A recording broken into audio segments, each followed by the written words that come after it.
Everyone, कैसे हैं आप सब। मैं हूं अभी Gauri and you are watching back to Torah. तो ये हैं हमारे कुछ प्रीवियस रिकॉर्डेड लेक्चर्स में से कुछ शॉर्ट क्लिप। तो आइए आज की वीडियो देखते हैं। ओके जी, सो हमारा आज का जो पार्शा है पार्शा तित्सिपा, इसके हवाले से जो है वो असद भाई आप लोगों के साथ शेयर करेंगे।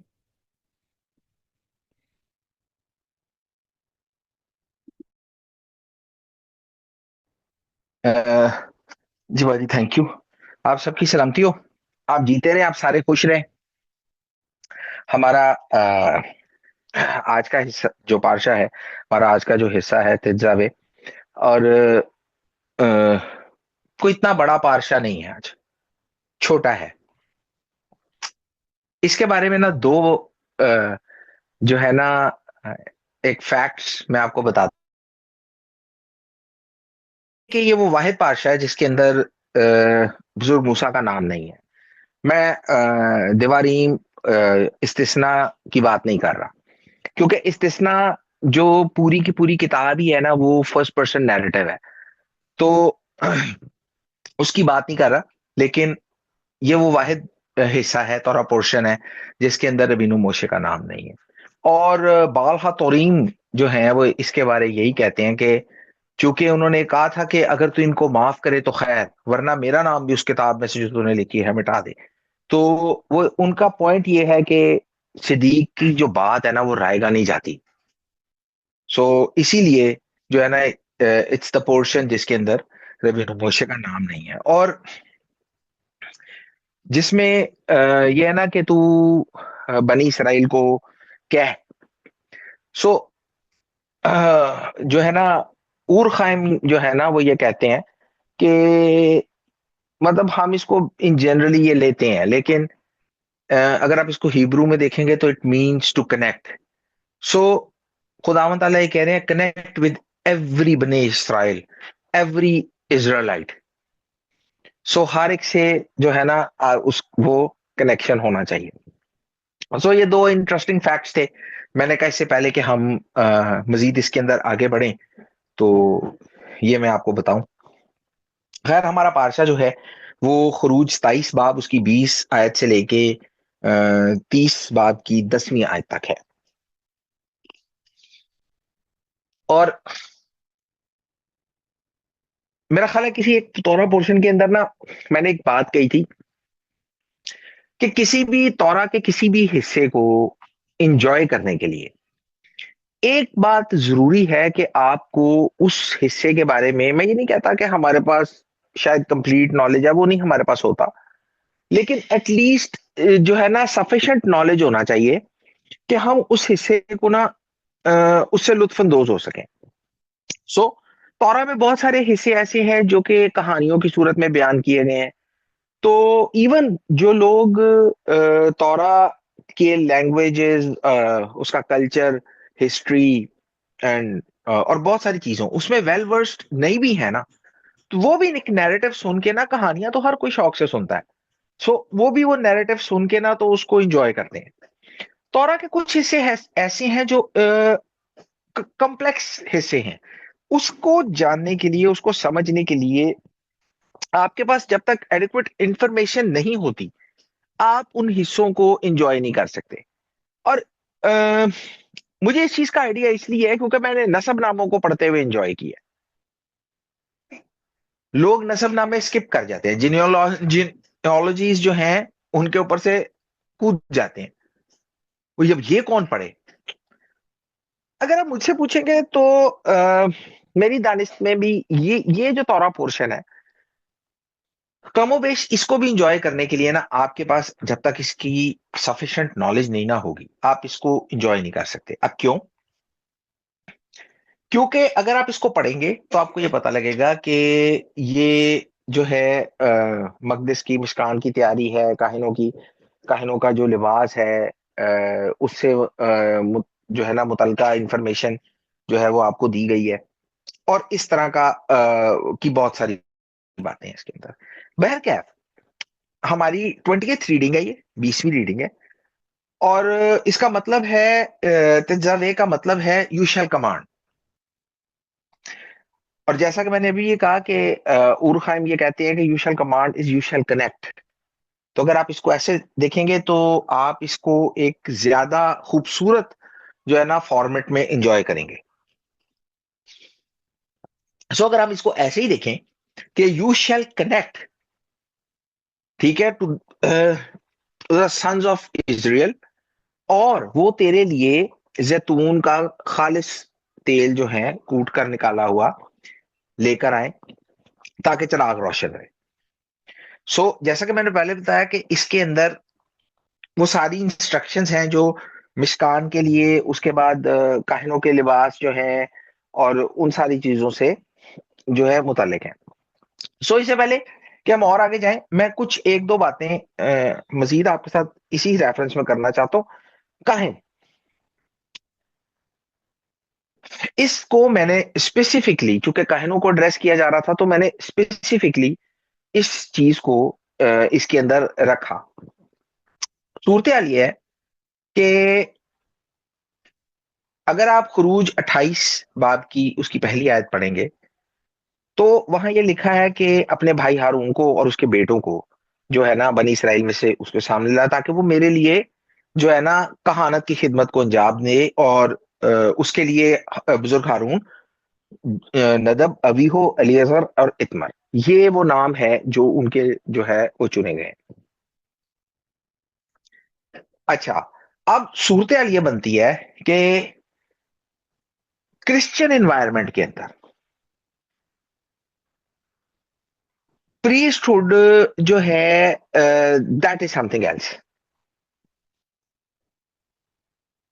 सो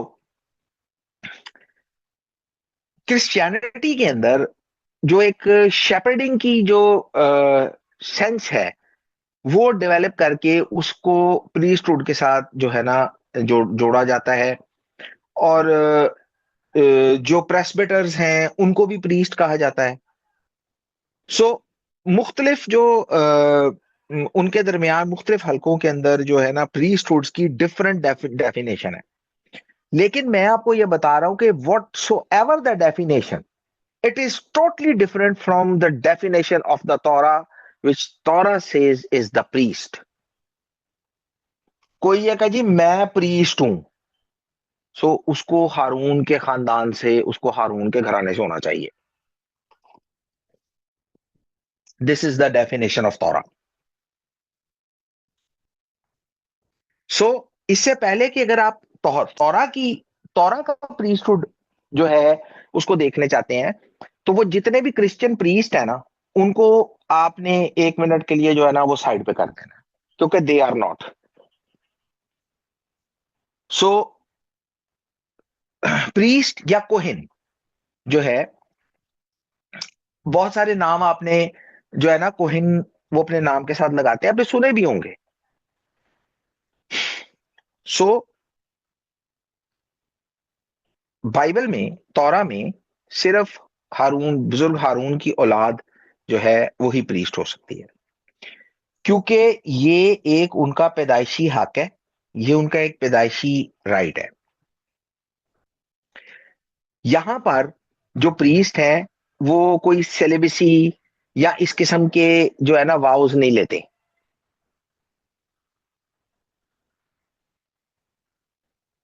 इस किस्म के अहदो पैमान ये वाले जो कोहेन है ना ये नहीं करते। और ये थ्रू जेनरेशंस जो है ये प्रीस्टहुड उनकी नस्ल दर नस्ल ये चलती है। It's kind of a special group जिसको प्रिजर्व किया जाता है।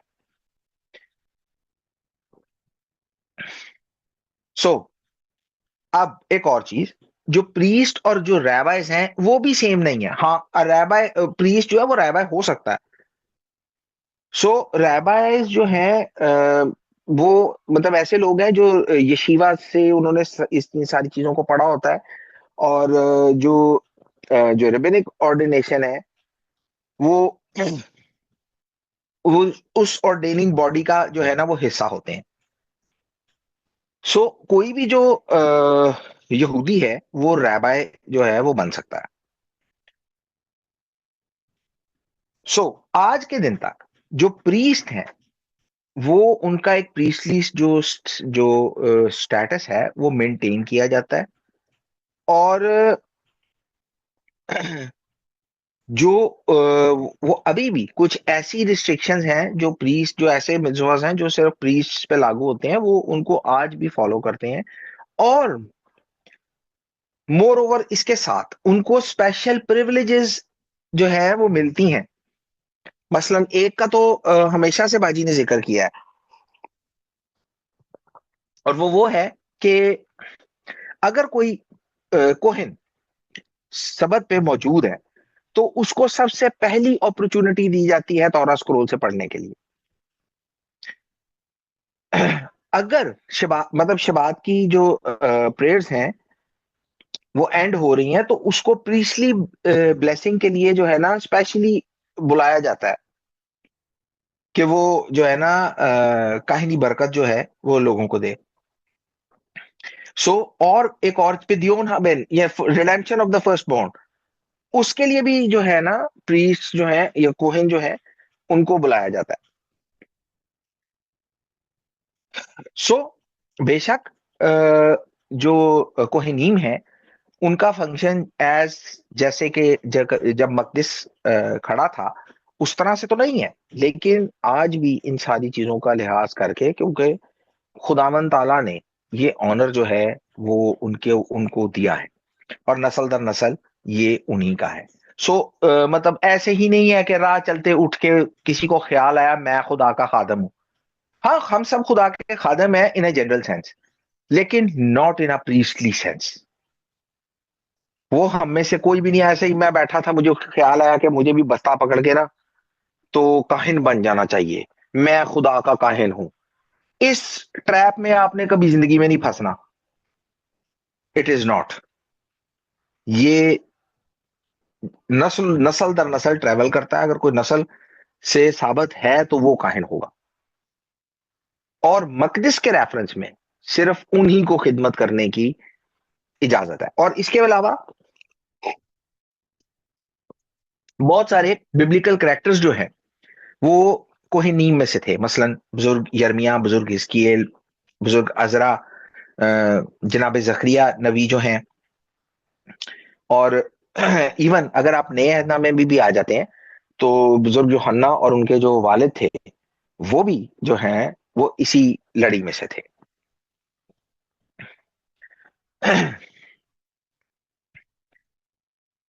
एक और बड़ा मजे का करेक्टर वो भी जो है काहिनों में से था। अगर आप में से किसी ने उसका नाम सुना हो, यूसिफस। सो उसका सही नाम जो था वो यूसुफ बिन मतायहा कोहन था, जिसको जोसीफस कहते हैं, हिस्टोरियन, जोसीफस द हिस्टोरियन। सो अगर किसी आप में से किसी को उसका पता हो और कभी आपने किसी रेफरेंस में जो है ना ये उसको सुना हो। जोसेफस जोसेफस द फ्लेविस कहते हैं उसको इंग्लिश में। जी जी, फ्लावस जोसेफस। वो इसलिए उसने उसका नाम अडॉप्ट किया था क्योंकि वो इस यूसुफ बिन मतायहा कोहन के साथ रोमन्स के साथ जो है ना वो चल नहीं सकता था। सो उसको क्योंकि उसने अडॉप्ट किया था इसलिए ही took his Roman name Flavius Josephus. तो अच्छा, ये सारी बातों के बाद एक कहानी है तालमुद में से, वो भी मैं आज आपके साथ एक शेयर करना चाहता हूँ। सो सूरत हाल ये हुई कि एक जेंटाइल में से एक हाई रैंकिंग बंदा रोमन गवर्नमेंट में, और वो एक दफा एक तौरा स्कूल के पास से गुजर रहा था। सो उसने बच्चों को जो है ना पढ़ते सुना, सो तौरा को सीखते सुना। वो वहां 2 मिनट के लिए खड़ा हुआ, उसने कहा मैं सुनूं तो सही ये क्या कर क्या रहे हैं। और वो उस वक्त वो जिस पार्ट पे थे वो कोहिनीम और उनके लिबास से ही मुतालिक था। सो जब उसने ये सुना कि these are the garments which they shall make, ठीक है, अफोद बनाएंगे जो है, और जुबा बनाएंगे, और अमामा बनेगा, कमरबंद बनेगा। तो जब उसने सुना तो उसको तो चूंकि इसके बारे में पता नहीं था इतना, उसने कहा कि भाई ये जो लिबास जिसके बारे में तुम बात कर रहे हो, ये लिबास उसने पूछने की कोशिश की, भाई ये लिबास जिसके बारे में तुम बात कर रहे हो ये किसके लिए है? मैंने कहा जनाब ये कोहिन गदोल के लिए, हाई प्रीस्ट के लिए। उस गैर कौम के बंदे ने कहा कि अच्छा यार मैं ना यहूदी हो जाता हूँ, मुझे हाई प्रीस्ट बना दो। और वो ये इरादा लेके ना रवि शमई के पास चला गया, और रवि शमई जो है वो गुस्से के काफी तेज थे, गुस्सा उनका मशहूर है। सो बहरहाल जब वो उनके पास पहुंचा, यूं ही रवि शमई ने ये सुना, ही वॉज सो इन्फ्यूरिएटेड, उनको ऐसा गुस्सा आया, उन्होंने ना वो जो जो गज नहीं होता, जो मीटर रॉड होती है जिसको मीटर रॉड कहते हैं, वो कपड़े पे जिसपे मीटर करते हैं, वो उनके पास वो गज था, उन्होंने गज उठाया और दे मारा। अब यही शख्स जो है ये जो है रैबा हेल के पास गया,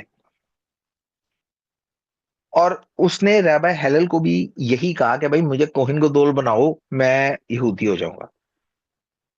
मैंने कहा यार देखो, अगर कोई शख्स बादशाह बनना चाहे तो बादशाह बनने से पहले उसको बादशाह के से जो मुतल्लका अमूर हैं, क्या वो नहीं पढ़ेगा? बगैर उनको पढ़े, बगैर उनको सीखे वो कैसे बादशाह बन सकता?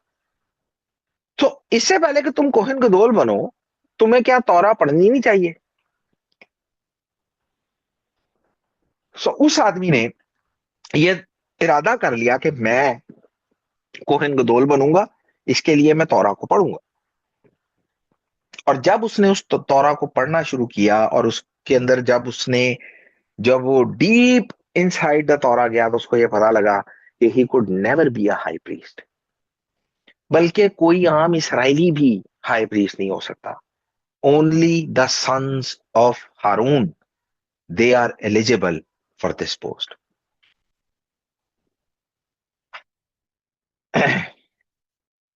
और यही बात जब उसने पढ़ी और सीखी, तो वो रवि शमई के पास गया, उन्होंने कहा यार अगर नहीं हो सकता था तो मुझे उसी वक्त क्यों नहीं बता दिया तुमने? और फिर यही बात लेके वो रैबा हेलल के पास गया, मैंने कहा कि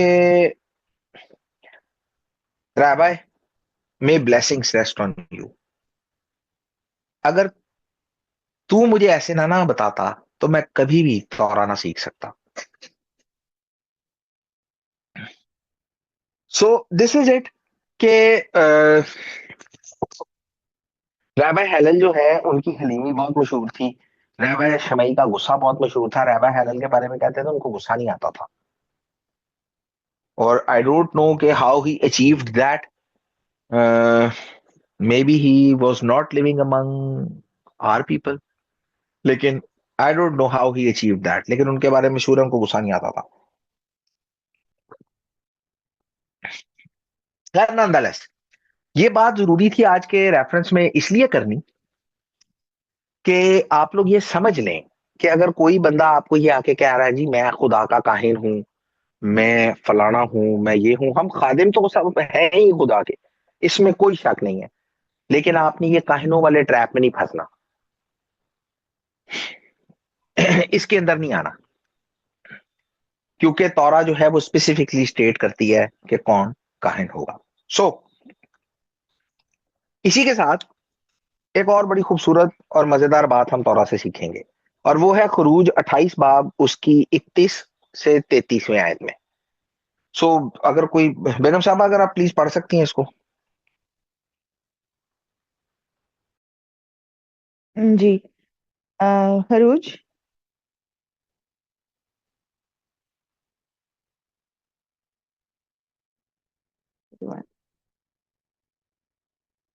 और तू अफूद का जुबा बिल्कुल आसमानी रंग का बनाना, और उसका गिरेबान बीच में हो, और जीरा के गिरेबान की तरह उसके गिरेबान के गिरदा गिर्द बटी हुई गोट हो, ताकि वो फटने ना पाए। और उसके दामन के घेर में चारों तरफ आसमानी, अर्गवानी और सुर्ख रंग के अनार बनाना, और उनके दरमियान चारों तरफ सोने की घंटियां लगाना।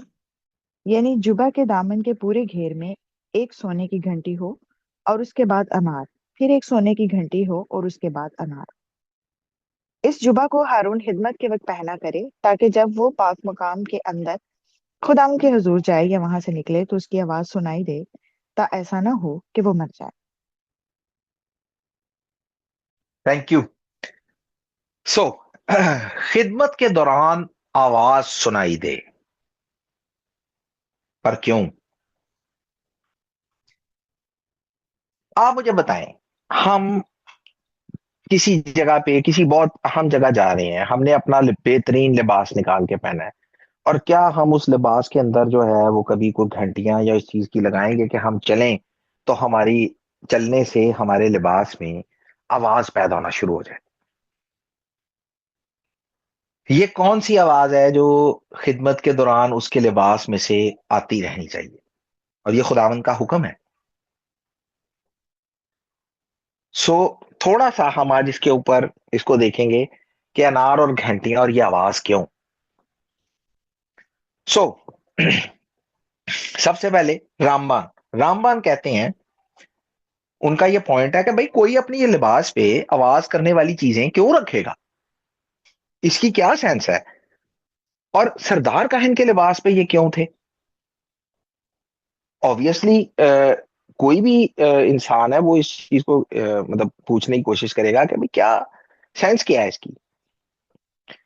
सो रामबान के मुताबिक मकदिस जो है वो खुदा का घर है, कोई शक नहीं इसके अंदर। और चूंकि मकदिस खुदा का घर है, आप किसी के घर अनअनाउंस्ड नहीं जाते। Let me repeat it again, आप किसी के घर, इसको आपने मकदिस की सेंस में नहीं समझना, मकदिस इज अ लार्जर सेंस। इसको आपने आपस के ताल्लुकात में भी सीखने की कोशिश करनी है। आप किसी के घर अनअनाउंस्ड नहीं जाते।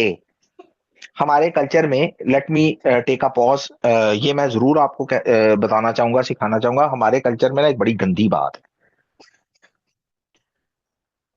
गंदी बात यह है, हम यहां से गुजर रहे थे, हमने सोचा आपको मिलते जाएं। यार मैं आपसे अभी मिलना ही नहीं चाह रहा था, मैं किसी काम में बिजी था, अब आप आ गए। और अगर आप ये किसी को कह देंगे तो अगला आपसे नाराज हो जाएगा। यार आप तुम तानू ते मिलने देखें भाई, मेरी जिंदगी में आपसे मिलने से ज्यादा कई इंपॉर्टेंट काम है। मैं तो ऐसे कर चुका हूं अपनी जिंदगी में, आई डोंट नो कि आपने कभी किया या नहीं किया।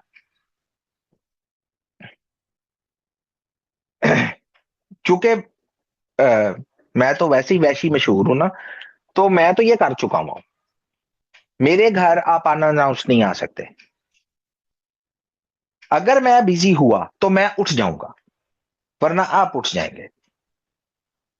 और मैं हैरान हो गया जब मैंने ये बात रबियों के और तौरा की इस बात को इस एंगल से रबियों से सीखने की कोशिश की, कि जिस चीज को मैंने as a common ethics adopt किया है वो तौरा में भी ऐसे ही जो है सिखाई गई है। और सबसे पहले खुदावंद ने अपने घर और सरदार काहिन से स्टार्ट किया। आप किसी के घर अनाउंस नहीं जाते। आपने किसी के घर जाना है, you need to call him, you need to drop a message, और आपने उससे पहले पूछना है कि जनाब मैं आपके घर आना चाहता हूं, आप फ्री हैं, क्या मैं आ सकता हूं? This is a common ethic. हमारा सिलसिला निजाम India Pakistan it's same same same same same. मुंह चुकिया, हम आपको तो और कोई काम नहीं है, आपने मुंह उठाया, आप किसी घर चले गए। भाई इधर से गुजर रहे थे, सोचा आपसे हेलो हाई करते जाएं। It is a very bad move, ethically भी खराब बात। सो नॉनदलेस कोहिन गदोल जो हैं, सरदार काहिन जो हैं, उनको एक प्रिविलेज हासिल है, खुदावंद ताला ने उनको ये बात कही है। Now this is Ramban on this, कि एक स्पेशल प्रिविलेज उनको हासिल है, तो भी हर घर का एक प्रोटोकॉल है। This is the protocol of the Hashem's palace. So Torah ये स्टेट करती है कि भाई जब सरदार काहिन जो हैं वो जब खिदमत के लिए आएंगे तो इसकी दो बातें हैं। एक, जब वो आवाज उनके लिबास में से आ रही होगी तो it is like an asking permission from Hashim, कि क्या मैं अप्रोच करूं? ये हाशिम से वो परमिशन इन मतलब परमिशन के मैनर में कि क्या मैं इस अप्रोच करूं। ऑन अ सेकंड थॉट, ये आवाज दूसरों को ये आगाही भी देती थी कि they need to leave.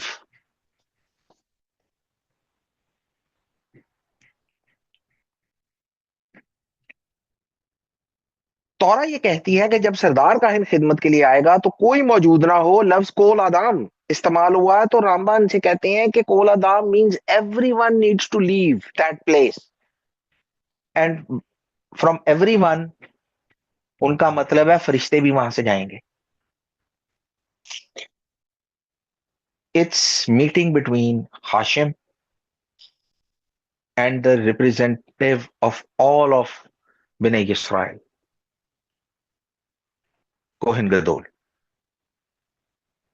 So, number one point ये है कि it's to ask the permission from the owner of the house. आप किसी के घर बार्जिन कभी नहीं करते हैं, आप दरवाजे पर खड़े होकर नॉक करते हैं, बेल देते हैं, आप इतला देते हैं कि मैं आ गया हूं। आप किसी के घर में एकदम ऐसे नहीं घुस जाते जाके कमरों में, हेलो हाय मैं आ गया, वेलकम मी। तो इस किस्म की चीज नहीं होती। ऑन अ सेकंड थॉट, ये दूसरों को इतला देना था, दे नीड टू लीव। आपको याद होगा बुजुर्ग यूसुफ ने जब अपने आप को भाइयों पे रिवील किया था, तो भाइयों पे रिवील किया तो उन्होंने ये कहा कि भाई, जो कहने का मतलब ये था कि भाई जो इस ग्रुप से ताल्लुक नहीं ना रखता, जिसका मैटर नहीं है, वो सारे बाहर हो जाए। ये तो हम पढ़ के आ चुके हैं ना पीछे। और सरदार का है जब ये उनके लिबास से ये आवाज आती है, तो इसका ये मतलब होता है कि भाई जो इस ग्रुप से ताल्लुक नहीं ना रखता वो बाहर हो जाए, चाहे इंसान है या चाहे फरिश्ता है। So according to Ramban, it's number one, it's asking permission from Hashem. Number two, empty the place. इसलिए उनके लिबास में से ये आवाज आती थी। सो राबा यूसुफ बखोर शोर जो हैं वो ये कहते हैं कि खुदावंद ताला ने ये चीज इसलिए कही थी कि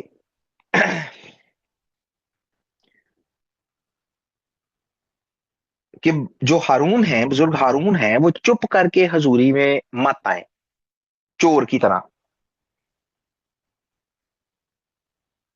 इसको फिलोसफिकल सेंस में समझने की जरूरत है। हाशिम के घर में चोरी नहीं हो सकती, दैट्स ऑब्वियस, ठीक है ना, ये बताने की जरूरत नहीं है, लेकिन इसको आपको फिलोसफिकल सेंस में समझने की जरूरत है। और इस फिलोसफी को बड़ी जगह पे जो है ना बाइबल मुकद्दस में डिस्कस किया गया है, and I am not going there, लेकिन हमें ये पता है कि इस फिलोसफी को बड़ी जगह पे डिस्कस किया गया है। कहने का मतलब रैबाय का ये है कि भाई चुप करके ना, जो है ना, साइलेंटली स्नीक इन करके जो है ना मेरी हजूरी में मत आओ। हाशिम जो है, he wants Kohen Gadol's presence to be known. And why Hashem wants his presence to be known? क्योंकि वो जो है रिप्रेजेंटेटिव है सारे बने इसराइल के।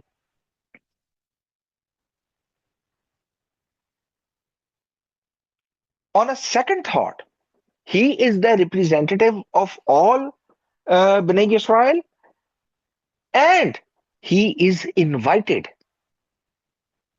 और when you invite someone, तो ये इस चीज का मजहर होता है कि you are interested in this meeting. So when Hashem is inviting someone, इसका क्या मतलब हुआ कि when Hashem is inviting someone, Hashem is interested in this meeting.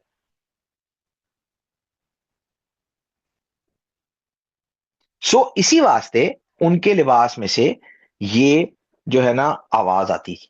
और यही जो है वो रैबाई कहते हैं कि आप you do not sneak in someone's house. आप किसी ना किसी आवाज के साथ अपनी प्रेजेंस को जो है ना उसका एहसास दिलवाते हैं। इसका ये मतलब नहीं है कि हाशिम को आपकी प्रेजेंस का एहसास नहीं होगा, आप घुस जाएंगे। मेरा नहीं ख्याल कि मुझे इस बात के ऊपर कोई तफसील देने की जरूरत है। मैं दिली तौर से मैं ये समझता हूं कि ये बात आपको इसका आइडिया होगा। We are not talking about कि हाशिम क्या कर सकते हैं, क्या नहीं हो सकता, या whatsoever. We are talking about the protocol of the house. So rabbi Bekhor Shor के मुताबिक जो बुजुर्ग हारून है, हाशिम जो है, he wants his presence to be known and he is interested in the meeting. So that is why जब वो चल के आ रहे होते हैं तो उनके लिबास में से वो आवाज जो है वो आ रही होती है. बाल हा कवाला, वेरी इंटरेस्टिंग पॉइंट.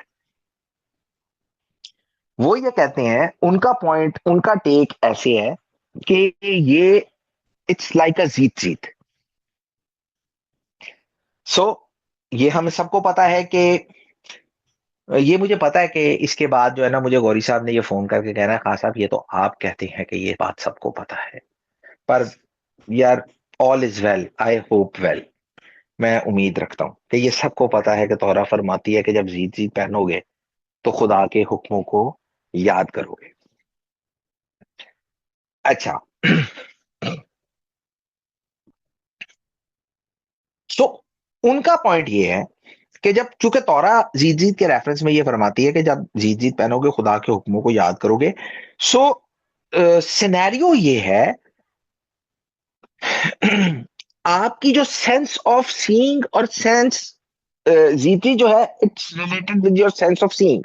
लेकिन चूंकि कोहन गदोल है, उनके उसमें जो है वो ब्लू कोट के ऊपर, उसके ऊपर जो है अनार और बेल्स लगी हैं और आवाज आ रही है. सो पॉइंट ये है कि sense of seeing as well as the sense of listening. Let me explain. जीत जीत जो है जब आप लगाते हैं तो ये आंखों के लिए है, और ये बकायदा खुदावंद ने ऐसे ही एज इट इज इसकी एक्सप्लेनेशन दी है. लेकिन सरदार कहन के लिबास से आवाज भी आ रही है, वो आवाज कानों के लिए है.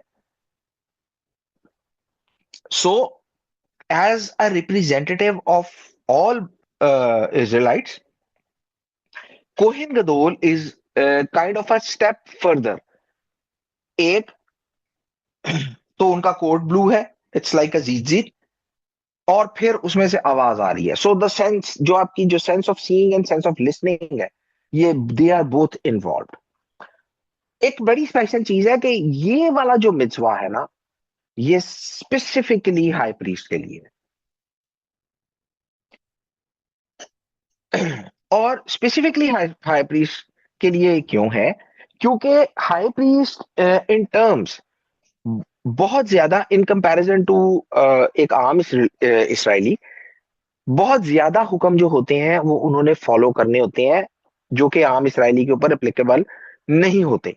सो चूंकि उन्होंने ज्यादा हुक्म फॉलो करने होते हैं, सो ये एक एडिशनल लेयर ऑफ प्रोटेक्शन है. इसको आप ऐसे समझ लें कि एडिशनल लेयर ऑफ प्रोटेक्शन है जो जो साउंड से ताल्लुक रखती है. और जब भी ये साउंड उनके लिबास में से आती है, बाकियों को तो ये बताने के लिए है कि you need to leave the place. ये मीटिंग जो है दो दो जो है ना, दो पार्टीज के दरमियान है, और जो भी इससे ताल्लुक नहीं रखते, दे नीड टू लीव. लेकिन साथ ही साथ ये कोहन गदोल के लिए है कि he needs to focus what he is doing. Because जब कोहन गदोल अंदर जाते हैं, जब कोहन गदोल सर्विस के लिए जाते हैं, तो he is on a mission. So when he is on a mission, तो ये आवाज कांस्टेंट रिमाइंडर है कि ही नीड्स टू फोकस, वो यहां पर जो है वो क्या करने हैं.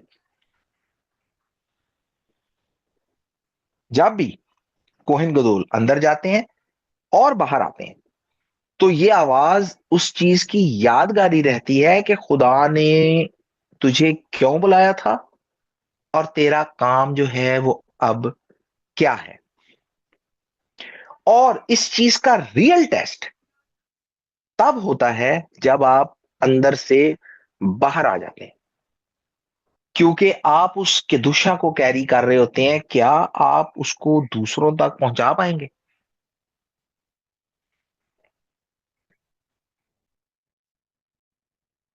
सो ये उनका टेक।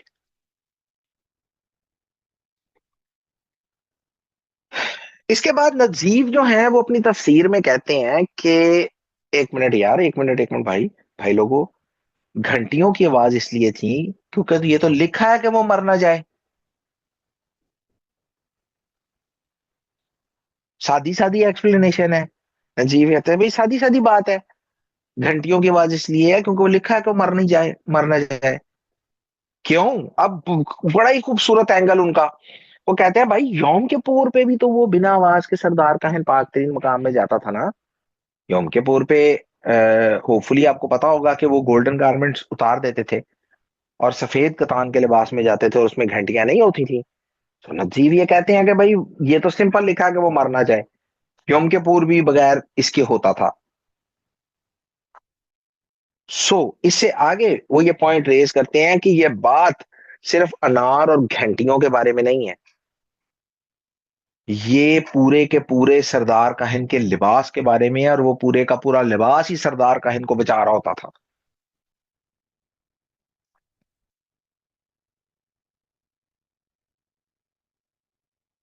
हेलो, क्यों? दूसरे काहिन भी तो बगैर आवाज के जाते थे ना। पाक मकाम की बात हो रही है, तो भाई वो भी तो सर्विस करते थे पाक बगैर आवाज के जाते थे। इसके ऊपर वो ये कहते हैं कि वो ग्रुप में होते होते थे, सरदार काहिन अकेला सर्विस कर रहा होता था। ये ग्रुप की स्ट्रेंथ है, ग्रुप में हमेशा आपकी रहनुमाई हो जाती है। अगर आप कुछ गलत कर रहे हैं, लोग आपको बता देते हैं, आपको समझा देते हैं यार गलत हो रहा है, ठीक कर लो। लेकिन सरदार काहिन की सर्विस ऐसी है कि वो अकेला करता था।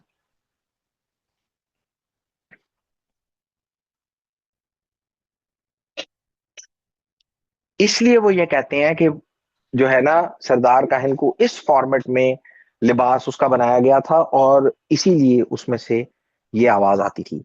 खुदावन ताला ने, आप अगर पाठशाह पढ़ेंगे, जो कि आपको पढ़ना चाहिए, लिखा है कि काहिनों की जीनत के लिए लिबास बनवाए थे। और जीनत है कि ये भी इसकी तफसीर की जाती है कि वो जीनत हमारी नहीं थी, वो ये थी कि हम खुदा की खूबसूरती लोगों तक रिफ्लेक्ट करें। इसको इस तरह से भी इंटरप्रेट किया जाता है कि ये हमारी जीनत की बात नहीं है, ये खुदा की खूबसूरती है जो लोगों तक जो है ना रिफ्लेक्ट होगी।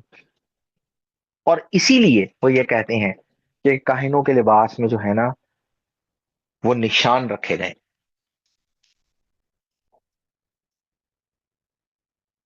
मैं जिक्र करने लगा हूं जी शमसून का। जनाब शमसून, मे भी आपको ये हैरत हो कि काहिनों के लिबास में जनाब शमसून का जिक्र किधर से आ गया।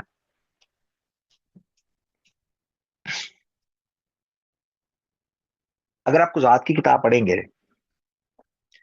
तो कुजात की किताब के अंदर ये बात दर्ज है कि खुदावन की रूह जो है ना वो शमसून को महनेदान में तहरीक देने लगी। अब हमारे पास उर्दू के अंदर जो है ना वो इसी तरह लिखा गया है कि खुदावन की रूह जो है ना उसको तहरीक देने लगी। रैबा इसहाक जो हैं वो इसके ऊपर ये कहते हैं कि इब्रानी के अंदर वो जो तहरीक है ना उसका फॉर्मेट कुछ इस किस्म का था कि जब खुदावन की रूह जनाब शमसून के साथ होती थी ना, तो जनाब शमसून अपने अंदर कोई हरकत महसूस करते थे,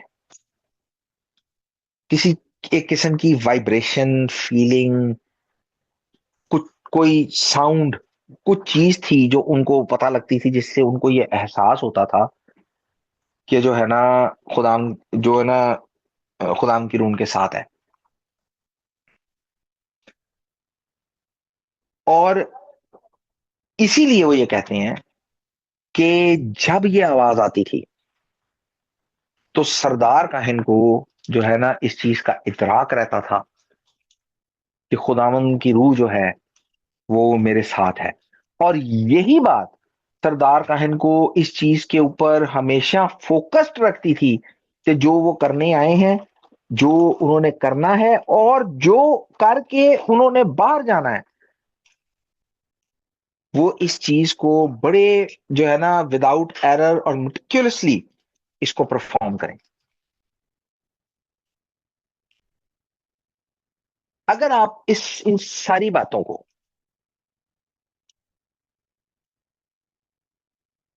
पॉइंट बाय पॉइंट आप बहुत सारी और बातों के साथ रिलेट करना शुरू करें तो आपको पता लगेगा कि बहुत सारी जगह जहां लिखा है कि खुदा की आवाज आई, ठीक है ना, आसमान से आवाज आई, वो किस तरह आई, क्यों आई, वो सारे जो रिलेशंस हैं, मतलब उनके किसका इसका के साथ क्या ताल्लुक है और किस तरह से उसको अप्रोच किया जाता था, वो सारे ताल्लुक आप खुद बना लेंगे। अगर आपको सिर्फ इस पॉइंट का पता हो कि इस रेफरेंस के अंदर, मतलब आवाज के रेफरेंस में जो काहिन की आवाज से आती थी, वो किस तरह से इसको इंटरप्रेट करते थे, उनके कल्चर में इसको कैसे इंटरप्रेट किया जाता था और कैसे समझा जाता था। और यही रैबाइस का जो मानना है, रैबाइस का जो सिखाना है, वो यही है कि खुदावंद ताला जो है वो हम सबको इस चीज के लिए इनवाइट करते हैं कि हम सब उस मकाम में दाखिल हों जहां हम उस हरकत को महसूस कर सकें। और खुदावंद ताला अभी भी हमें यही कहते हैं कि जब वो आवाज तुम्हें सुनाई दे, go into it.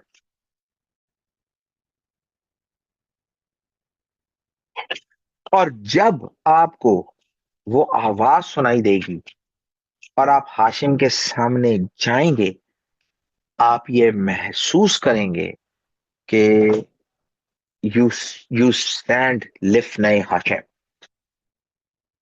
In front of Hashem. और आप you will never lose sight that we stand in front of Hashem. ये चीज आपको कभी भी अपने गोल्स, अपनी चीजों और अपने मिशन से जो है ना इधर उधर नहीं होने देगी, जैसे वो कोहिन गदोल को नहीं होने देती थी, जैसे वो बाकी जो है ना सादिकों को नहीं होने देती थी। यही आवाज है जो जो है ना उन सब की रहनुमाई करती थी।